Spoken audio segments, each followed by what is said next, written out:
folks, well done. Congratulations on the film. Yeah, so much feelings right now. Yeah. So, where do I start? Guys, don't forget, we also have a Q&A towards the end where you guys are going to be asking questions. So make sure you've got something bubbling up to ask.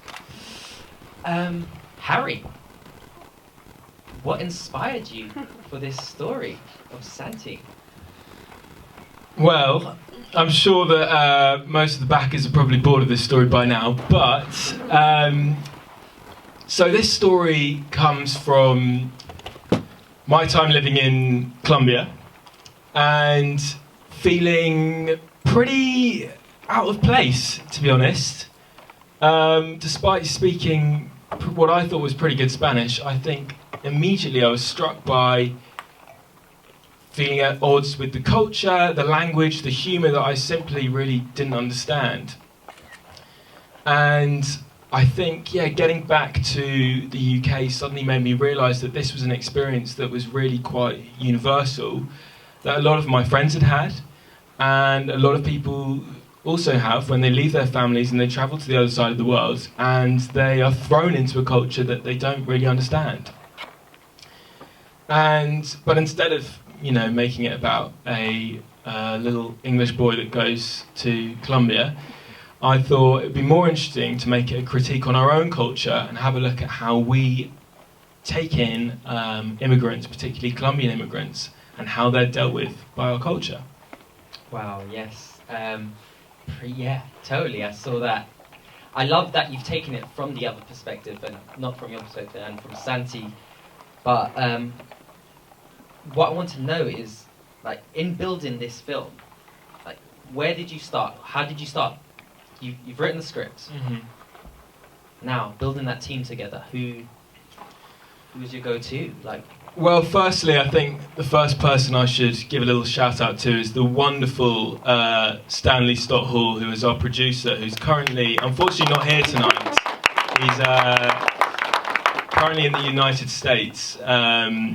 But yeah, he has been absolutely fantastic throughout the whole process. And Stan and I kick-started the whole process and cast the film actually at this very cinema in Screen 3. It's only got 10 seats. But that was where we first met John Gutierrez and Zalika, our fantastic leading lady. And yes, we cast the film, and then from the months between September and December last year, we crewed up, and more, I think, the word got around to friends who heard that we were making a story about a Colombian, and then we brought in brilliant Claire. And yeah, we just found that I think people were really up for a story about a Colombian. A lot of people had that experience living in Colombia or that association, but also a lot of people who were really looking for a project to get involved in really when we were going into another lockdown, and there wasn't a lot of light at the end of the tunnel. But I think what was really amazing was bringing together this crew and cast of people that were so passionate about what they do, and so desperate to take that first step of their careers to make something really important. Great. As you mentioned, and as we've seen, its story is about Santi. He comes from Colombia. Now, Colombia has, let's say, been represented in the media negatively for a very long time, and most recently through such shows as Netflix. How do you feel Santi turns that around? And this question's open to you all. I mean, especially being Colombian, and Harry also visiting Colombia. So it'd be great to hear your Well, first and foremost, thank you everyone for being here. So to answer your question, I mean, I go to Colombia, every couple of years, and I don't see that, all the stuff that Netflix shows. I see family, I see culture, I see music, I see people being happy, I see lots of love. My grandma's in the audience. She's from Colombia. We lived in Colombia during my younger years, and I never saw that. Do you know what I mean? So there's a lot more that Colombia offers. than just drugs and everything that Netflix decides to portray. So I think this does a great job in starting that.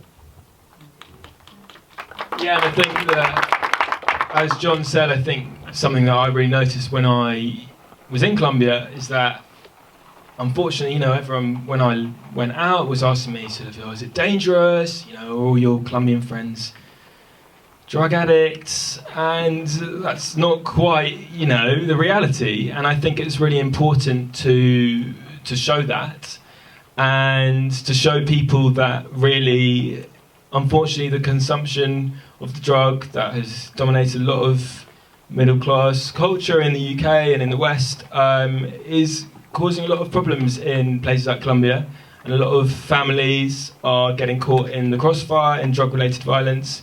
And I think this film is just in a very, very small way, helping to change that drug-focused perception of Colombia. All right, so Santi, John, brilliant performance. But Harry, how did you go about finding your Santi in the UK? Only asking because the Latin American community is growing. It's one of the fastest growing communities. Mm-hmm. But we're not as big as, let's say, others. So I think we were very fortunate in the sense that with the rest of the party guests, there were a lot of young actors who were very willing to be involved with this project, and so we didn't have a lot of trouble finding them. However, I was presented with quite a few different Latin American actors and sort of from different countries, and I was pretty insistent that this person had to be Colombian.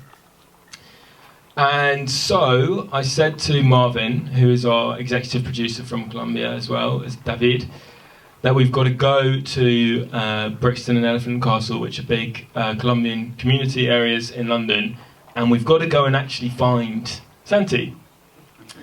So we basically went to every pub, restaurant, hairdressers, bar, shops, shopping centre, whatever, asking people if they knew anyone that could act, and if there was a young 23 to 25, quite good looking, cool. Thank you. It's my grandma's jeans. A cool young actor who was up for a part in our film. We met a lot of actors that day, and they were all pretty terrible. However, what that day did do was we were put in touch with these Facebook groups and these communities online where we were able to post our casting call. The casting call which John then found, and maybe you want to talk a bit about that? Sure, yeah, like everyone, just at home scrolling on Facebook. No, I didn't even find it on Facebook myself, it was a family friend of mine. He lives out of London, and he just shot me a message, said, "Hey John, I found this on Colombianos en Londres," which means Colombians in London, Facebook group, completely not acting related. I thought, and he's like, "Oh, do you still act? Are you still an actor?" Yeah, man, thanks. So looked at it, and I thought, wow, this seems interesting. Put my phone down, carried on what I was doing at home, and then it just kept dawning on my head. Oh, this is something I prayed for, man. To represent Colombians on screen in a different fashion, and it came through. And I thought, I've got email right now. And that's what I did, and yeah. Fast forward maybe a month later or something, was auditioning probably next door. Was a leaker as well. Yeah, here we are. And I should just add that we only called back one Colombian. One person to the callbacks, and that was John, and so that's why he's here sitting next to me today. John, what attracted you to the project? Santi's Colombia, like I said, just seeing a different take on a Colombian person, seeing that they're going to be portrayed in a different light. But Santi and I share a lot of similarities actually. When I was younger, about 6, 7 years old, my mum sent me back to Colombia. I was born and raised here with my grandmother over here, and she raised me in Colombia for about 2 years, thinking that the whole family was going to move back. Turns out, changed their mind. They thought, hey, we want Jonathan back, bring him back. But during my time there, I felt like an outcast, at least maybe the first year, because I was el gringo, you know, right? Right? So I felt so alien. And when I was finally adapting and I felt like a Colombian, you know, I was there in school, I learned everything about my culture, came back to England, and I was the Colombian, the Spanish guy, and I felt out of place again. So it's about learning how to navigate in those waters where you feel out of place, and I felt like that's some of the similarities we had. Love it, love it. Now, we've just gone through a pandemic. We're still kind of in a pandemic, yeah, right? I don't know anymore, but you've told us filming. How was it? You know, trying to film this beautiful film within that time. Like, what obstacles did you come across? Where to begin? Oh, wait. Where to begin? Is this working? Can everyone hear me? Oh, it's working, thanks. Obstacles, many obstacles that we faced. Obviously the process started, we started planning, doing shooting schedules, scripts, all of that sort of thing from around October time. When it, you know, we put a date in the diary, didn't we?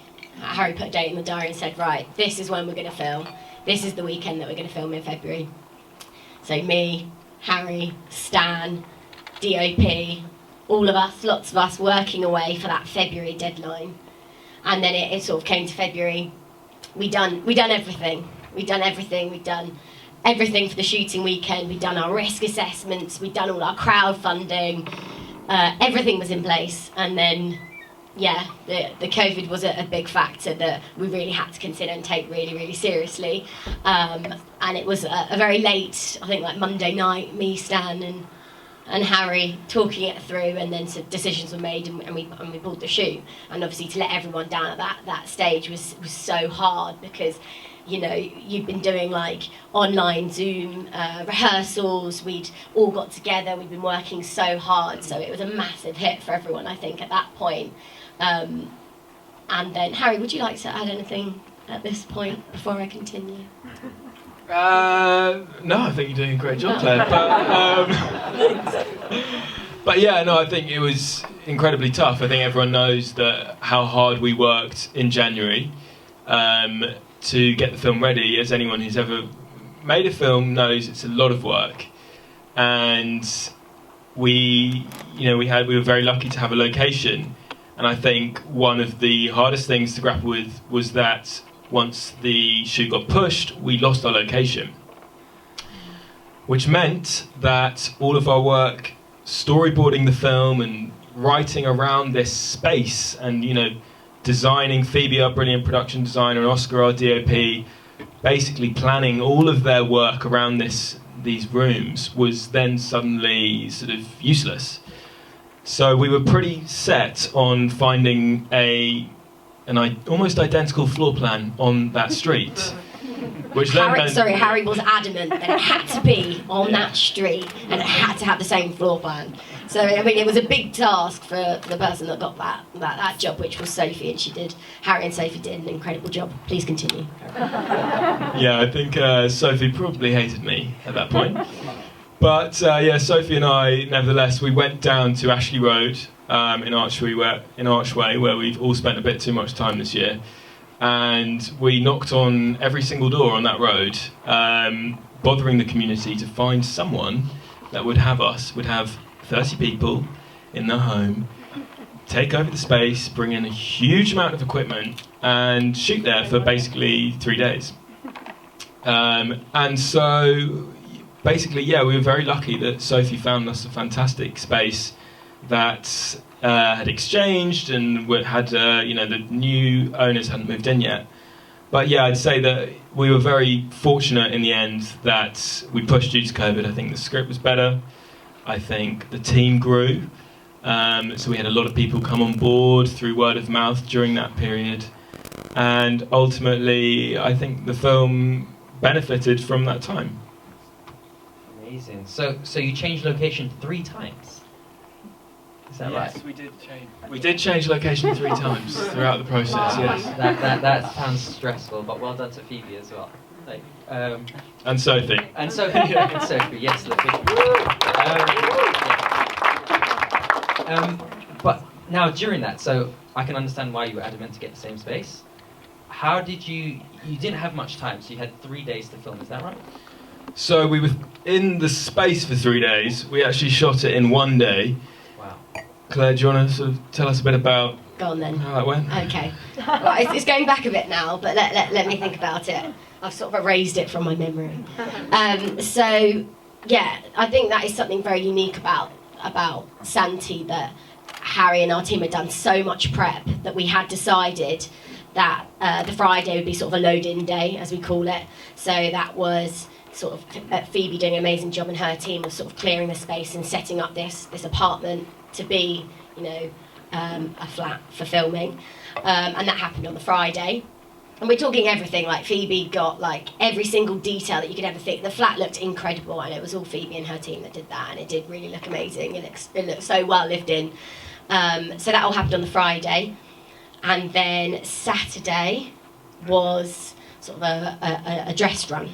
So all the crew had their call times, all the cast had... I was very specific with people's call times. It was like 11 minutes past 11, you must be at this location, and 25 minutes past 11, you must be here. Cracking the whip then. Yeah. No. For anyone that doesn't know, Claire was the head of the set, so she was pretty strict with us all that weekend, to say the least. I think I was quite nice. Quite. Anyway, sorry, to get back to it. So the Saturday was a dress run.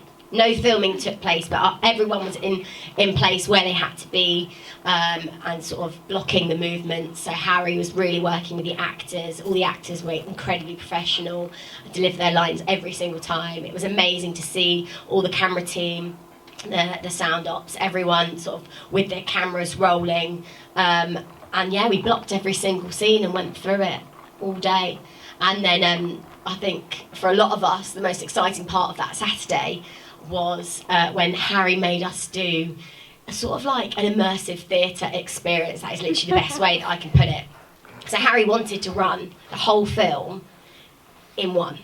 So you know when you film, you sort of do, you know, scene 1, 1B, 1C, 1D, 2A, 2B, whatever.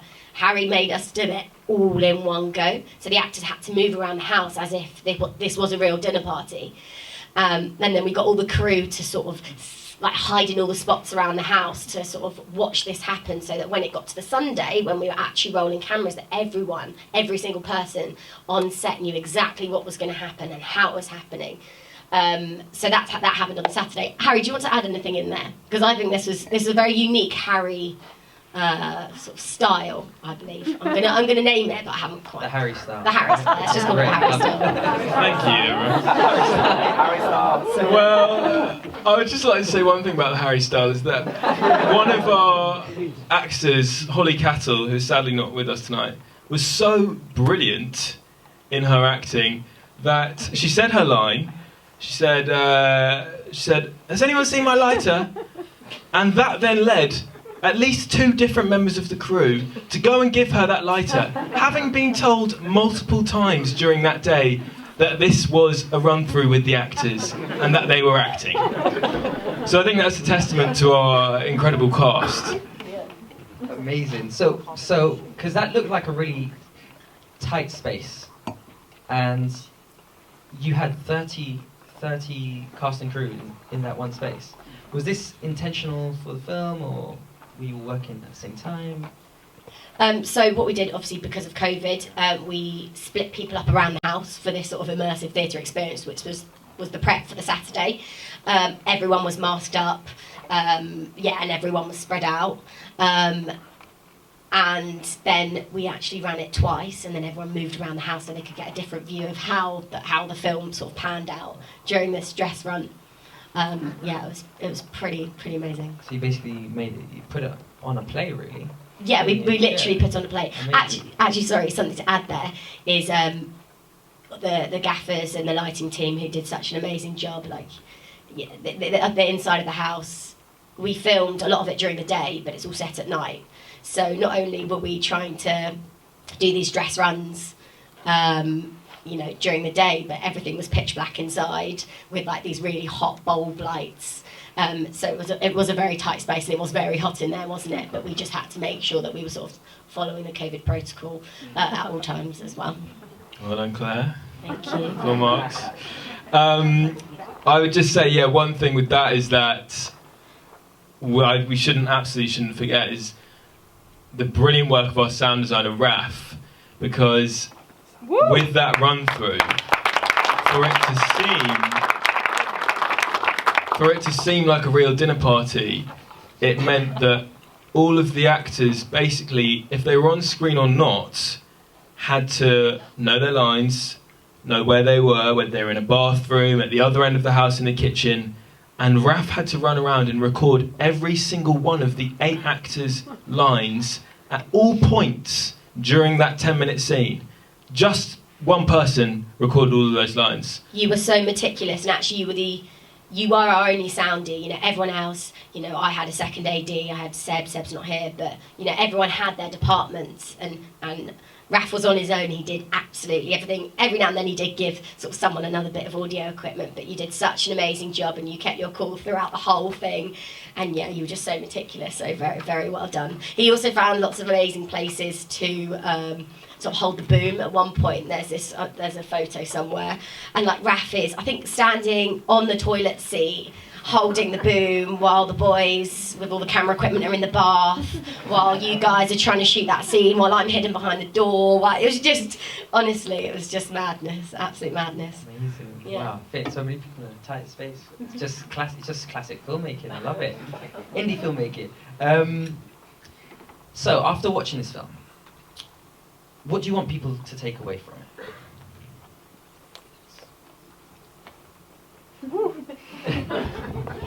Damn. Well, first and foremost, that a different story can be told about Colombia. Yeah. That's the main thing I want, Put Colombia on the map. That's the main thing, And prove to everyone that, hard-working team, cast and crew can get great film done, great job done. Hopefully you can make it a feature as well. Yeah, I think first thing to add, I hope that everyone takes away, that feeling of sort of isolation, but also that kind of universal feeling of family, and how even on the other side of the world, your family are ultimately the people that are going to look after you. And even if they're just on the end of the phone, that can often be very reassuring and remind you of your true identity. So thank you, Mum and Dad, for all those calls while I was in Colombia. But to talk about the feature film, so this is one scene from a script that I've written about Santi, which takes place in the UK and Colombia. And David and Marvin have already been very involved in the script writing process. Hopefully we'll be able to take as many of our team with us to Colombia. But essentially, we're planning to shoot this within the next 2 years in both countries. And so we're trying to get this film out there to as many people as possible, to really prove to people that this story is essential to be told and is something that people want to see.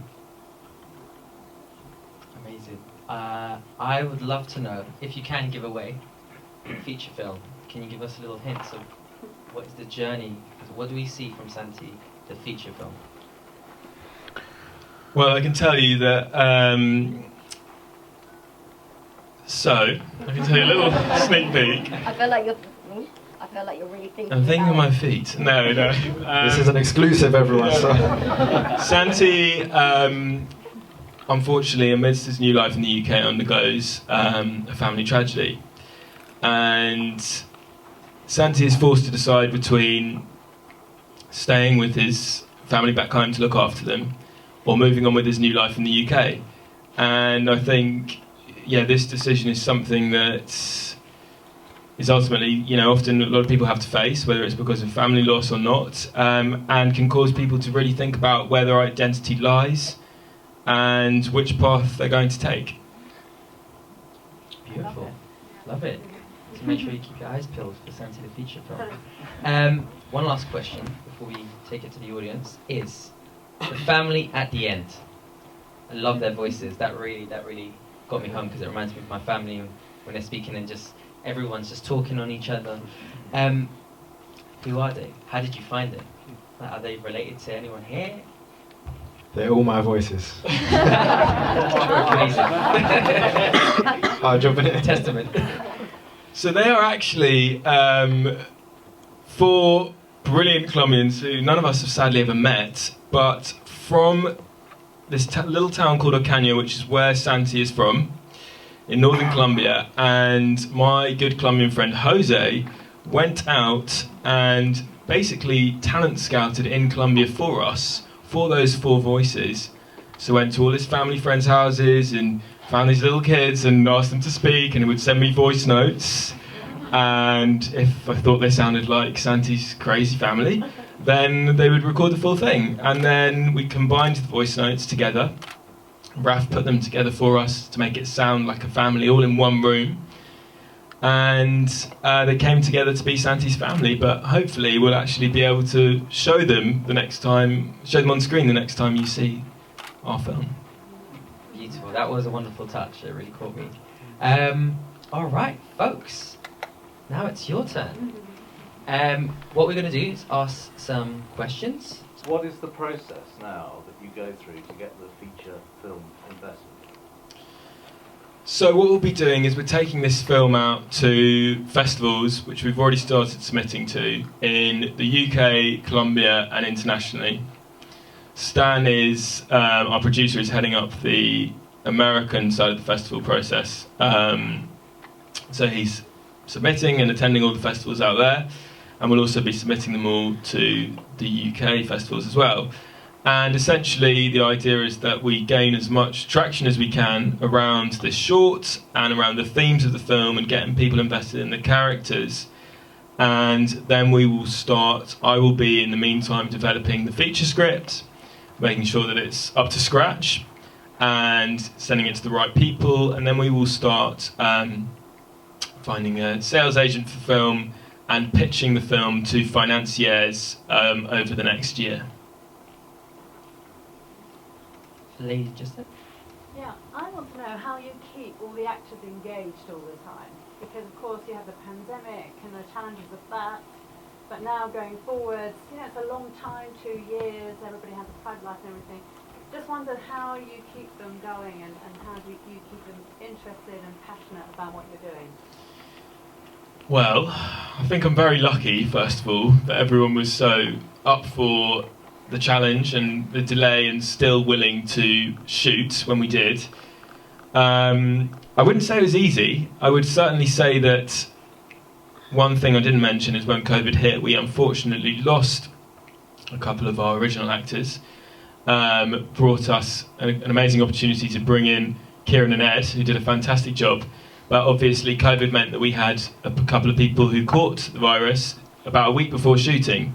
So my parents will tell you it was pretty stressful trying to find people that last minute. But we were incredibly fortunate, to have people so up for the challenge. But yeah, I mean, keeping people involved, I think really just the fact that everyone knew how much work we had put in and how important this film was to so many people. And I don't think it was a real team effort. I don't think anyone wanted to let anyone else down. And I think that's how we kept everyone all the way through. any more? Yeah. I was going to ask if, obviously the story is based on, obviously you got the idea from when you went to Colombia, trying to fit into a Colombian sort of culture, and obviously you flipped it round, so Colombian trying to fit into a British culture. Do you reckon the story is universal, so everyone has similar experiences, or do you reckon British culture is different for someone coming in and trying to fit in, if you know what I mean? Did you have to do extra research to see what a Colombian might feel like? Yeah, definitely. I mean, obviously, while I can understand the themes of, family and isolation. I am not a Colombian man, and I would never be able to understand what it feels like to move to London, which is why that we worked really hard with David and Marvin, our executive producers. Marvin's unfortunately in Medellin, where he lives in Colombia at the moment, and they basically worked with me on the script to ensure that it was an authentic experience of a Colombian in London and not just my idea of what that might be. So all those moments like the wine glass being filled up to the top, that sort of thing, that's something that I would never have even imagined. But Marvin said it's something that he did, the first party he went to in London. And I said to him, well, it's got to go in the film then. Just to add to that as well, my dad is also Colombian, and he is sat here at the back. Hi, Dad.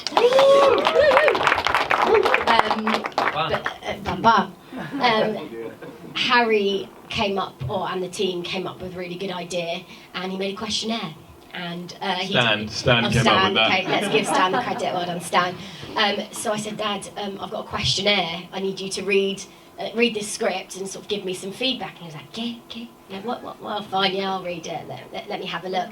And then, essentially, my dad was giving feedback on this script and sort of trying to pick out those undertones, or just give some sort of feedback to the team. And I think you were very, you really wanted to make sure that you did have that feedback from Colombians as it should be. So my dad was one of those people. So, yeah. Thank you, Andres. And I think that's what made it more authentic in there. You've surrounded yourself with, you're Colombian, we've got David, we've got Marvin, we've got your papa, John. That has influenced every touch and every little minor detail to create that authenticity, which is beautiful. Any other questions, please? Harry, Yes, Matt. when you were at Edinburgh reading Spanish, what prompted Colombia? Why couldn't you go to Madrid or Barcelona and carry on? What was the attraction? So what led you to Colombia and not any other speaking country? Thank you, Pops. Pops is my grandpa, for anyone who doesn't know. What led me to Colombia? To be quite honest, I was actually meant to go to Chile, but thank God I didn't. But sorry if there are any Chileans here tonight. But I was meant to go to Chile for a teaching job, and my friend's girlfriend actually said to me, hey look, I need someone to fill this job at this newspaper in Colombia. And she was like, do you know anyone? And I said, you know what, I'll take it, I'll go. And next thing I knew, I was on the plane to Colombia, and I was there for 6 months, so there you go. Yes, Yeah, Lady well White. done for shooting under such difficult circumstances. Thank you. Will the script be set in pandemic times? Is that part Absolutely not. I've had a lot of people ask me whether there should be masks. Even on this, people were saying, oh, should we put masks on the set? I was like, no, we need to forget about the pandemic. The theme of alienation, which is something the whole world's gone through. I wonder whether that was part of the story you were telling. That is true. Maybe it's something we should consider, everyone. Claire, we might have to bring you in as a script editor. Yes, Lady in White. Congratulations, you guys all did a fantastic job. My question is, why this part of the film? So obviously, Harry, you've got the whole thing in your head. Why this little section? So we chose this section for a number of reasons. Firstly, we wanted to introduce the characters where we first meet them, which is in London. And we wanted to showcase John and Zuleika, who are the two leading characters. And also, I'd say, obviously, while we would have loved to have gone to Colombia to shoot a short film, I think, COVID prevented us, but also we were really working under our limitations and the budget that we had to really try and use our resources to the best possible result. And I hope that we are able to get to Colombia as soon as possible, but obviously under the circumstances we could only shoot in London. Sir, gentleman at the back. As a very proud cousin, by the way. Well done, everyone. I wanted to ask, what's the contingency plan if COVID takes over again? We're still going to Colombia. We won't be held up again, I assure you that. Just to add to that as well, it is such a mammoth task to set up a shoot of this scale, which we will do in the next 2 years, but it will literally take over a year of planning. There are so many aspects of a film that you just don't even consider. It's even to my head is just so full of so many things. Like, for example, when you film, you get a camera card, and that camera card becomes full of all the footage that you filmed, and then that data has to be then put on a laptop, and then it has to be uploaded and saved, and then it needs to be edited, and then you need to think about where everyone's going to eat, where everyone's going to the toilet, where everyone's going to sleep, how's everyone going to get from A to B. There's just, we filmed a 10-minute short, and it took us, from last October, and now we're going to do a 90-minute feature in a, shot across 2 countries, 2 locations. How many days? It's, it will take us a very long time. So hopefully, by the time we actually get to shoot, COVID will be over anyway. Anyone else? Any last? Yes. When you go to the feature film, what would you change about that, what you just did there? That's an interesting question. It depends how all of you lot react to it. Really react to it after this. But yeah, I mean, I don't know right now. I mean, I think everything with all films, I think when you have developed the rest of the script, you always notice that maybe, you have to make it has to work with the rest of the film, and there might be some people or some lines that no longer work with the rest of the broader story arc. So I think it will just be a case of further down the line when we've developed the script, seeing what works and what needs to change. More last questions before we wrap up?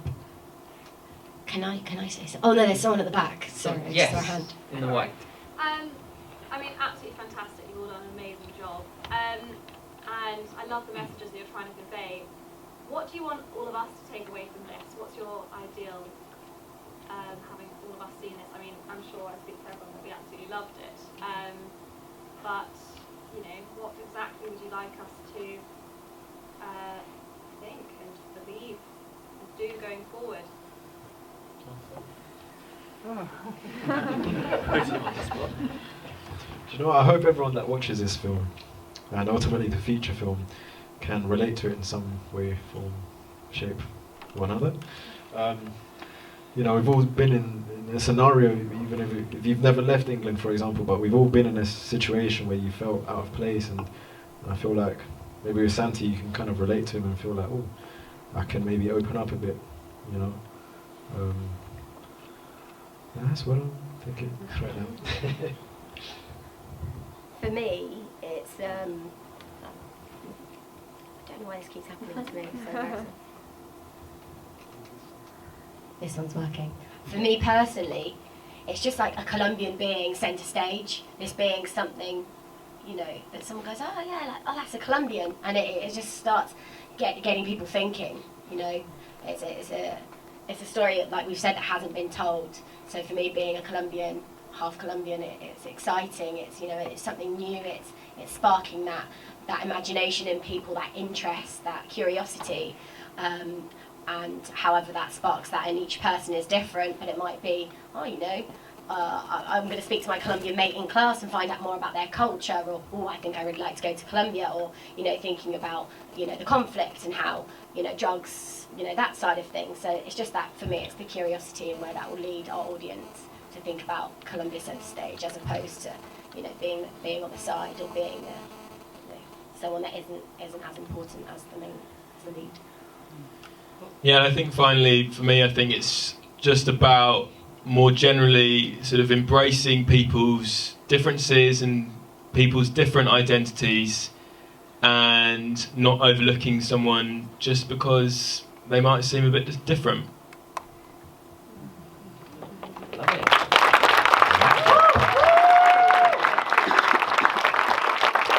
Now, one last thing. We all love the film. I guess we all agree. Yes? Yes?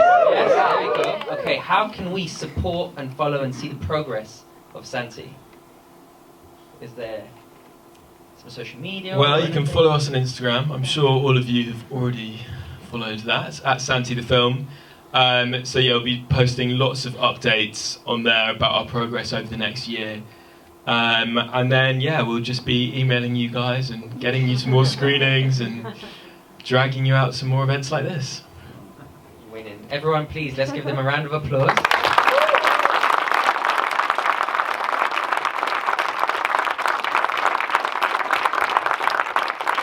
There's just one little thing I'd like to add, that I just want to say a massive, massive, massive well done to Harry. Like, you have been the most dedicated, enthusiastic, driven, hard-working director that I've ever worked with, and you're at the beginning of your career and you've given us all such an amazing opportunity. So I think we should all give Harry a massive round of applause.